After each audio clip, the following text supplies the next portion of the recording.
Hey, what's up, everybody? I'm the Gerbil. I want to talk about this guy and a really interesting observation about him or her, and another observation that was unintentional that kind of shadows a little bit of a problem that maybe Capital Games has, and why, despite all of our rumoring and April Fool's Day jokes from the SWGOH Vince channel and Discord, why Relic 10 may not be actually coming anytime soon. So let's start off with Cup. Okay, so we all know that Capital Games gave us the April 1st $5 Corsican Underworld Police Relic 9 bundle. And a guildmate gave me the bundle, and I was like, oh my god, I felt so awesome. It's really nice. I really appreciate when people do unexpected gestures like that. To the rest of my guildies, if you want to see your name on my screen, just send me a crate of crystals. We'll be good, okay? But as I was celebrating Cup, you know, I went into the game, I found my Cup, and I did the traditional 20 minutes of spinning back and forth to see what she looks like.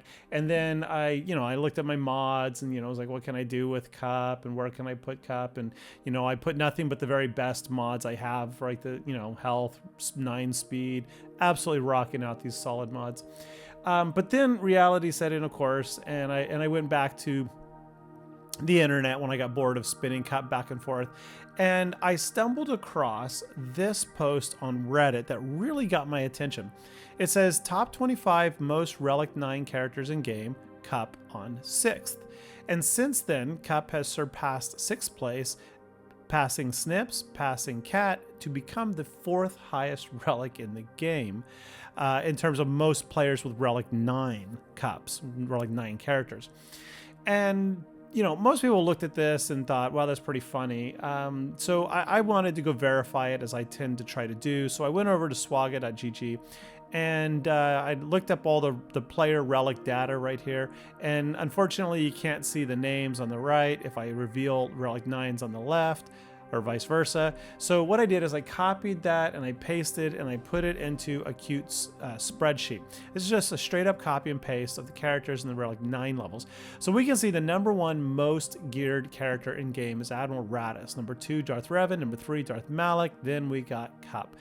And you know how two different people can look at the exact same thing and see something completely different, right? Like when some people look at their country's leader and they say, oh, what a noble president that is. The other person looks at it and says, no, what a flippin' idiot that is, right? You've probably never experienced that, but I'm sure you have, right? Or two people look at a cloud. One person says, oh, look, it's a donkey. And the other one chuckles and said, I'm not telling you what I see. Well, when I saw this, I didn't see Cup going to 4th place. What I saw was how, with a meme bundle that is a lot of fun, I get the memes, we all acknowledge Cup to be the most powerful character in the game, how Capital Games made $250,000 in a day, virtually for absolutely nothing, with absolutely no real viable return to the players. And what do I mean by that? Well, I keep track of this spreadsheet. About once a year, I go into their website and I scrape it. And the last time I looked at this, about a year ago, I am not joking, there was less than 830, well, the number was, it was 836 Gear 13 plus Cup characters. And that's not even Relic 9, that's just Gear 13. Now, assuming that this actually hit like 2,000 before the bundle came to the store, that still means that in the last 7 or so days, 5 days, 52,000 people bought or received the $5 Relic bundle.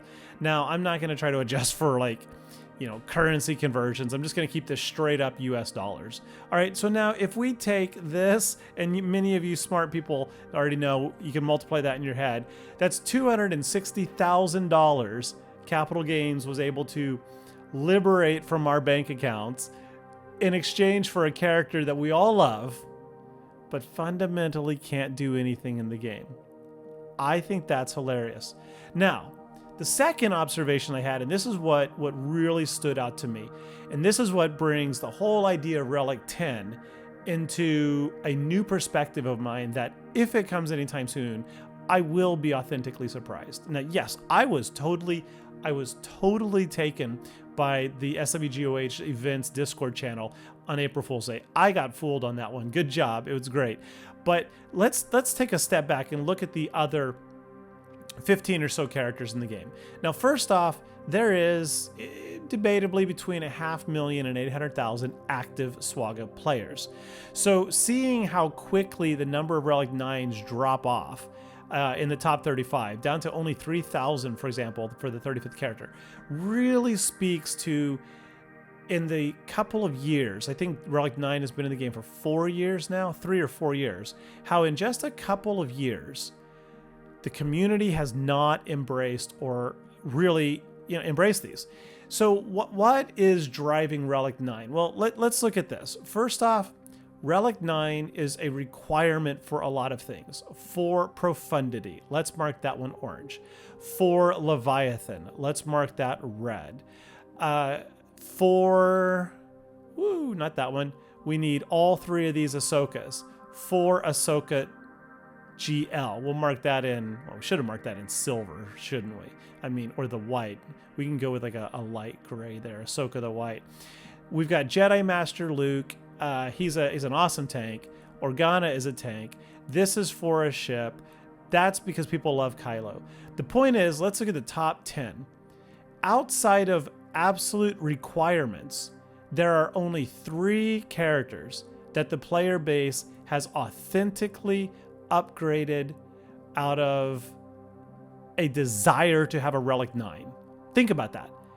With 360 characters in the game, there are only 3 characters that the player base has elected to Relic 9 out of desire. That's Tank, Piet for Executor mirror matches. Beyond that, all of the others are either one, bought as a meme, $250,000, good job, you helped them buy a Lamborghini. The other 6 are requirements, which means that the player base in the SWGOH has neither the desire or the capacity, meaning the resources, the ability to authentically gear up their characters to Relic 9 in years. I mean, think about that, how that must feel as the developers of the company. Now, you have to think about it. CG is making this game to make money, right? Relic 9 is there to drive, spending in the game, to buy bundles, to buy gears, to buy crystals, to farm, and to try to take these people up to their pinnacle ability in game. And 60% of the top 10 are where they were forced to, not out of desire, but you want to unlock Profundity, you had to have this. You want to unlock Leviathan, you had to have that. You want to unlock Ahsoka Tano GL, you had to have this.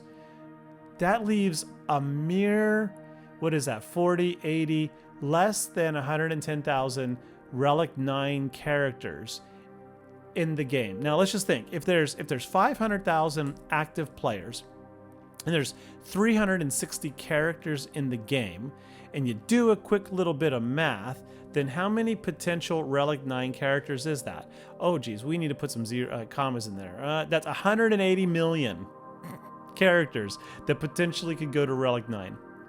180 million. And yet we have 110,000, and Relic 9's been in the game for how many years? Now, if that's true, and come on, you could say, yeah, but there's a lot of them, it adds up. Not really. This drops off a cliff, right? We go from basically 40, almost 40 to almost 30. 4 characters later, we're below 20. 8 characters later, you're below 10. Just a few characters later, you're below 5. Starkiller at 35, we're below 3,000 in the entire community, right? So yeah, this is interesting. Yes, Cup memed his way, or her way, all the way up to number 4. Rounding out the top 8 is only one other character people actually wanted to Relic 9. And then the other 2 are kind of, you could argue Piet was almost a necessity. People probably didn't want to Relic 9 Piet. They kind of felt they had to Relic 9 Piet for a long, long, long time with Executor mirror matches. Leia, yeah, people want that one. Again, she's a tank and they benefit the most. So anyway, folks, that's really all I want to share today. It's just really interesting. Personally, I have Relic 9'd a whole lot of characters that are not on that list. I did not, I of course did all of those. In fact, I've Relic 9 that entire top 9. I have not Relic 9 Piet. You will not get me to do that. I have not Relic 9 Kylo. Why Relic 9 Kylo? There's only one reason Relic 9 Kylo, folks. To be honest, it's out of an enjoyment of the character. Like Kylo Ren, he's a great character. He is. Obviously, he's arguably the most effective offensive GL in the game. However, there is almost nothing he can do at Relic 9 that he cannot do at Relic 8, and honestly even at Relic 7. Most attackers, they get a good bonus as you go from 7 to 8, but 8 to 9 is insignificant. And most attackers do not even need that Relic 8. It's true. It's a controversial statement, I know, but it's true. So if you are curious, like, what have I Relic 9? I try not to Relic 9 characters out of necessity or out of peer pressure or community pressure. I have a Relic 9 club here. I Relic 9 niche factions that I really enjoy. My Ewoks, right, just because. My Gungans are all Relic 9, which was just a flex. I just really wanted to do that when they came out. I love the niche ability there. I've Relic 9'd what I call the Galactic Fish, right? So I've got Tank Legend, Rey, which I don't know. So many people say that Rey is just so much better at Relic 9. I didn't see an improvement. I really didn't. And then I got Admiral Raddus there, and I Relic 9 R2D2 just to go with Leia for the fun of things. I got my COVID masks right here, which is of course Leviathan, and Malgus. I don't know. Oh no, he's yeah. I don't know why I Relic 9 Malgus. I couldn't tell you.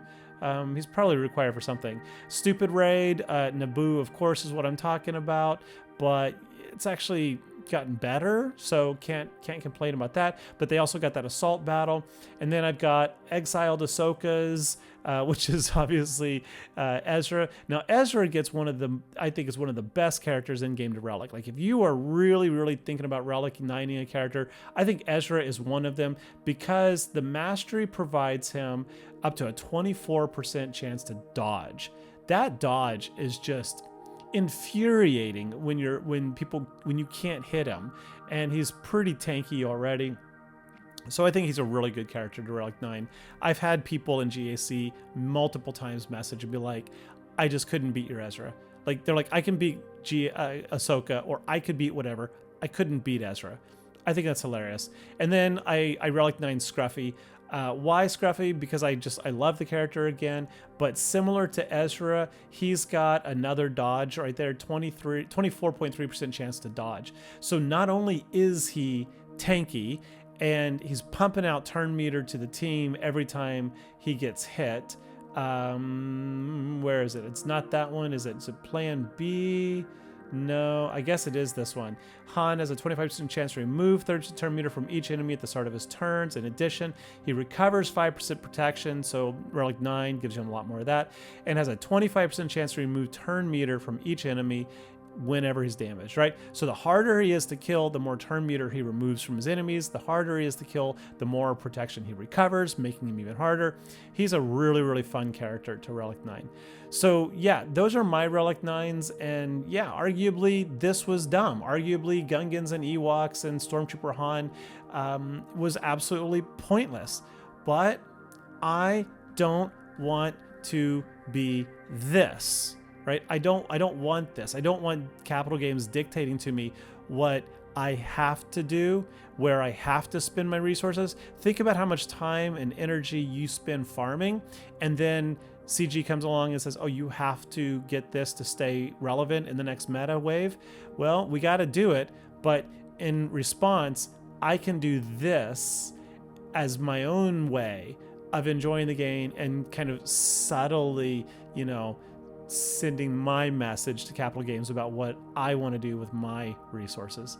Anyway, folks, I just thought this was fun stuff, but I think that this definitely explains why we're not seeing Relic 10 recently, why it didn't come last year as most of us thought it would, because there's just no incentive, and or there is no there's no capacity for it. Meaning people don't have the gear to do it. If they did, if the gear was more readily available, as some people do claim, then yeah, there would be a lot more than 3,000 Enochs at Relic 9, or 3,000 Grand Inquisitors, or 3,000 Darth Vaders, right? Or 7,000 Skywalkers. I don't know why I'm saying the wrong numbers over here, right?